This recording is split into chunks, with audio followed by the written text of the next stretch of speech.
नमस्कार दोस्तों, ITI technical information YouTube channel पे आपका स्वागत है। तो दोस्तों, फीटर ट्रेड से संबंधित प्रश्न को सॉल्व कर रहे हैं। ये जो है सेकेंड ईयर के छात्रों के लिए काफ़ी महत्वपूर्ण सेशन हो रहा है, क्योंकि ये प्रश्न जो है वो फोर्थ सेमेस्टर से लिए गए हैं और तो ये काफ़ी महत्वपूर्ण है आपके एग्जाम के लिए। तो चलिए शुरू करते हैं आज का बहुत ही महत्वपूर्ण प्रश्न। Why the face of pulley is crowned in power transmission? Power transmission में पुल्ली के फेस क्राउन क्यों होते हैं? तो पुल्ली का जो फेस होता है वो क्राउन होता है। तो क्यों होता है? इंक्रीज द टेंशन, तनाव को बढ़ाने के लिए। डिक्रीज द टेंशन, तनाव को कम करने के लिए। Keep the belt centralised, belt को केंद्रीकृत रखने के लिए। या फिर allow the pulley free rotation, pulley को फ्री घुमाने के लिए। तो जो क्राउंड किया जाता है वो इसलिए किया जाता है ताकि जो है बेल्ट को सेंटर में रख सकते हैं, यानी कि कीप द बेल्ट सेंट्रलाइज्ड। तो ऑप्शन सी इसका करेक्ट होगा। बेल्ट को सेंटर में रखने के लिए ही पुल्ली पर फेस पे वो क्राउंड कर दिया जाता है। तो ऑप्शन सी इसका करेक्ट होगा। चलिए अगले प्रश्न पे।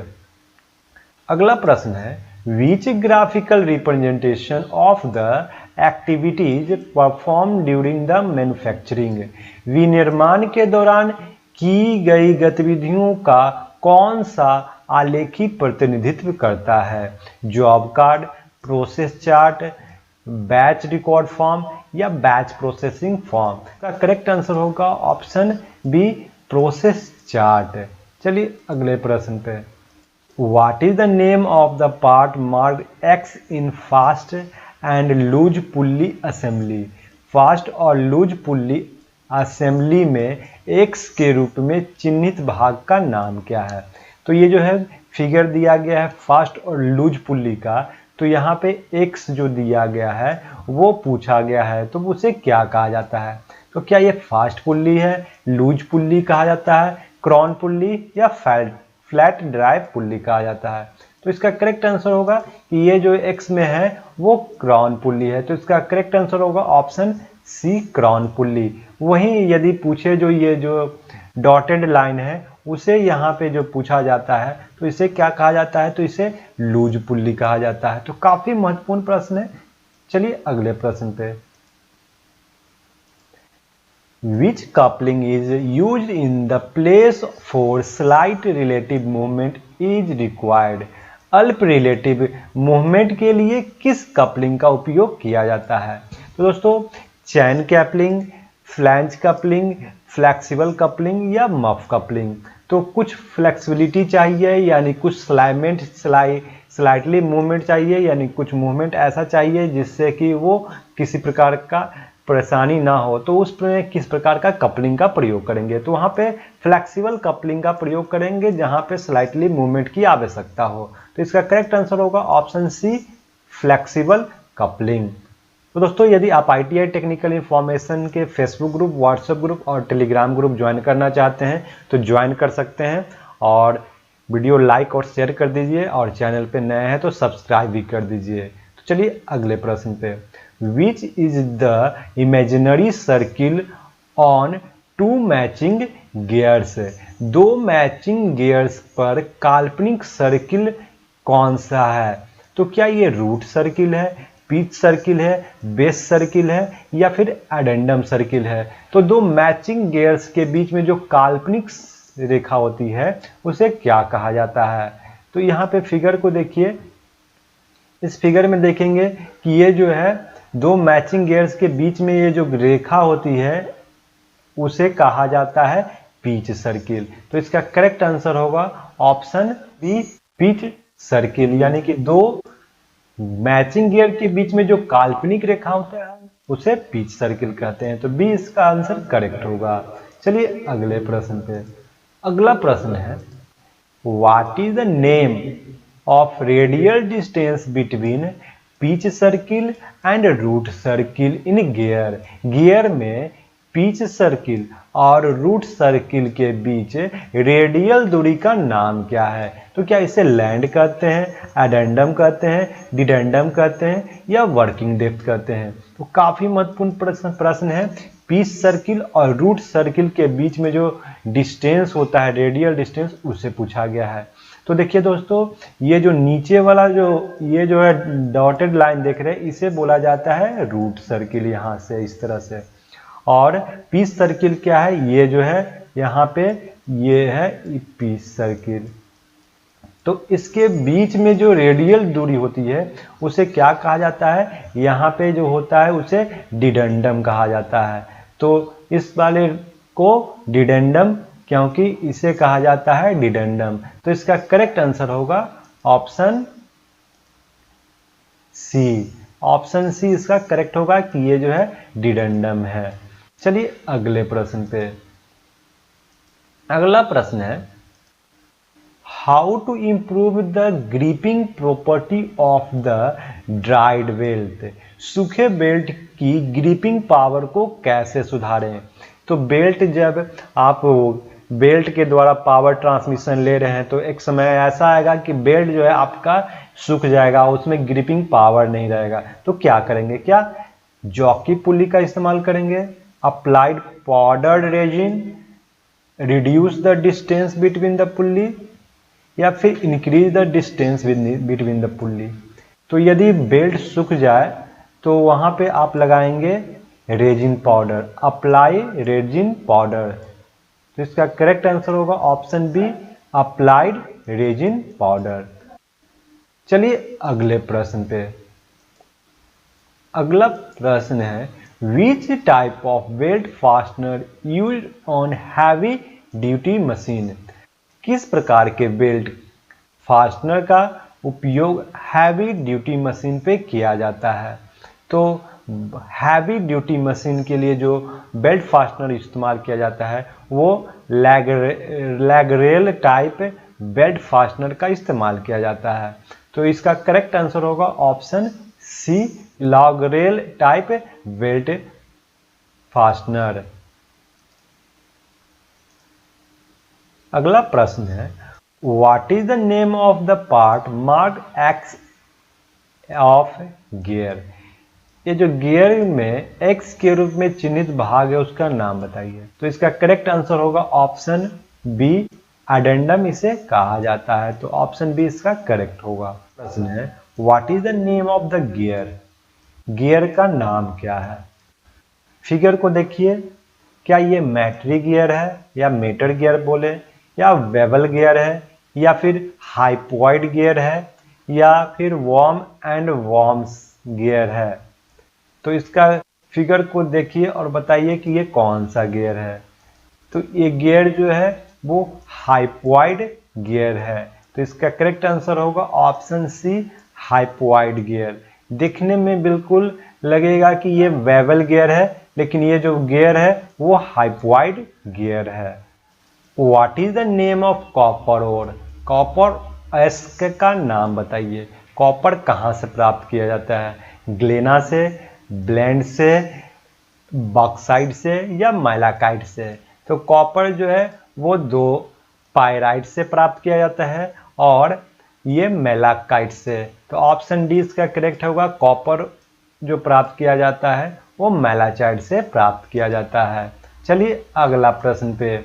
अगला प्रश्न काफी महत्वपूर्ण है, which are the alloy of brass metal. पीतल धातु का एलॉय कौन सा है। तो पीतल कौन कौन से एलॉय से मिलकर बना होता है, copper tin, copper zinc, copper lead, copper nickel. जो पीतल बना होता है वो कॉपर और जिंक से बना होता है।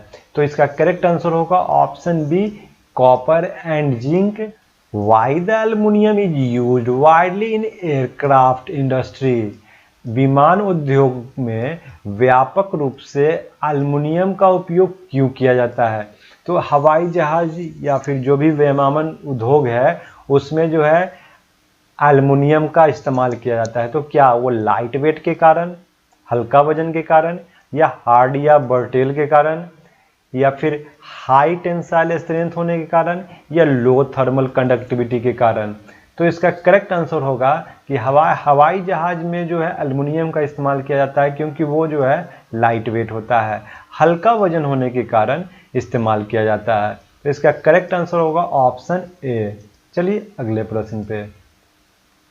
अगला प्रश्न है what is the name of metal extracted from और ग्लेना।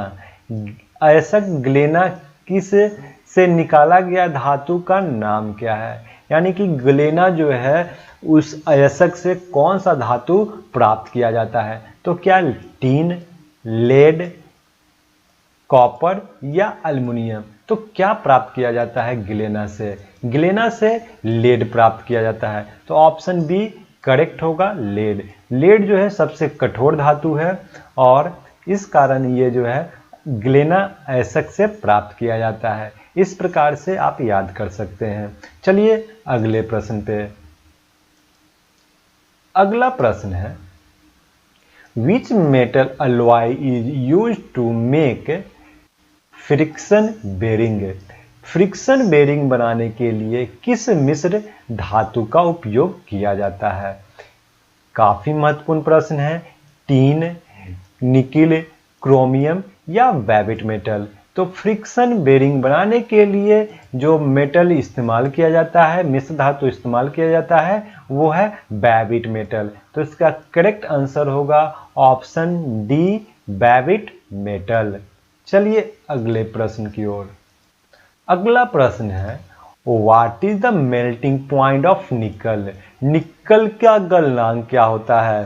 तो निकल जो गलता है वो क्या 1300 degree centigrade, 1450 degree centigrade, 1100 degree centigrade या 1950 डिग्री सेंटीग्रेड।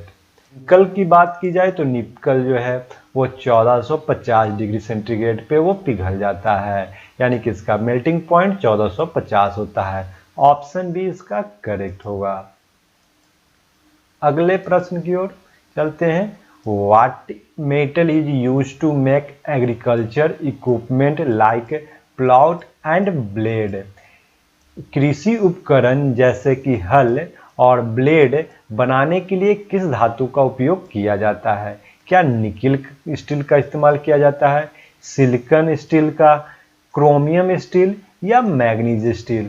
तो कृषि उपकरण जो बनाए जाते हैं वो ज़्यादातर बनाए जाते हैं वो मैग्नीज स्टील के बनाए जाते हैं। तो इसका करेक्ट आंसर होगा ऑप्शन डी, मैग्नीज स्टील। चलिए अगले प्रश्न पे। Which metal powder is use in calorizing process to prevent corrosion of steel component. Steel घटक के क्षरण को रोकने के लिए किस धातु के पाउडर का उपयोग क्लोराइजिंग प्रक्रिया में किया जाता है। तो क्लोराइजिंग एक प्रक्रिया है, प्रोसेस है, जिसमें धातु को जंग लगने से बचाया जाता है। तो उसमें क्या जिंक पाउडर का इस्तेमाल किया जाता है, निकिल पाउडर का इस्तेमाल किया जाता है, एल्युमिनियम पाउडर का इस्तेमाल किया जाता है या फिर क्रोमियम पाउडर का इस्तेमाल किया जाता है। तो क्लोराइजिंग में जो पाउडर इस्तेमाल किया जाता है उसमें एल्युमिनियम पाउडर का इस्तेमाल किया जाता है जंग से बचाने के लिए। तो ऑप्शन सी इसका करेक्ट होगा। चलिए अगले प्रश्न पे। अगला प्रश्न है which type of brass sheet is used for deep drawing. Deep drawing के लिए किस प्रकार के पीतल की शीट का उपयोग किया जाता है। तो डीप ड्राइंग के लिए जो पीतल का शीट इस्तेमाल करेंगे, क्या वो बेसिक ब्रास करेंगे, नेवल ब्रास करेंगे, कार्ट्रेज ब्रास करेंगे या फिर स्टैंडर्ड ब्रास करेंगे। तो इसका करेक्ट आंसर होगा ऑप्शन सी, कार्ट्रेज ब्रास। अगला प्रश्न है which type of bronze metal has got excellent anti friction properties. किस प्रकार के कांस्य धातु में उत्कृष्ट एंटी फ्रिक्शन गुण पाए जाते हैं। तो क्या ये लो टिन ब्रॉन्ज है, लेडेड ब्रॉन्ज है, फास्फोर ब्रॉन्ज है या लेडेड गन मेटल है। तो इस प्रश्न का करेक्ट आंसर होगा option C, phosphor bronze. Phosphor bronze का प्रयोग जो है वो एक्सीलेंट एंटी फ्रिक्शन प्रॉपर्टीज में इस्तेमाल किया जाता है। तो सी इसका बिल्कुल करेक्ट होगा आंसर। तो दोस्तों ये सारे प्रश्न काफी महत्वपूर्ण है आपके ITI के एग्जाम के लिए। सेकेंड ईयर में ये सारे प्रश्न बार बार पूछे गए हैं और पूछे जाएंगे। तो कैसा लगा वीडियो कमेंट करके बताएं। यदि आप ITI टेक्निकल इंफॉर्मेशन का फेसबुक ग्रुप, व्हाट्सएप ग्रुप और टेलीग्राम ग्रुप ज्वाइन करना चाहते हैं तो डिस्क्रिप्शन में लिंक दिया गया है।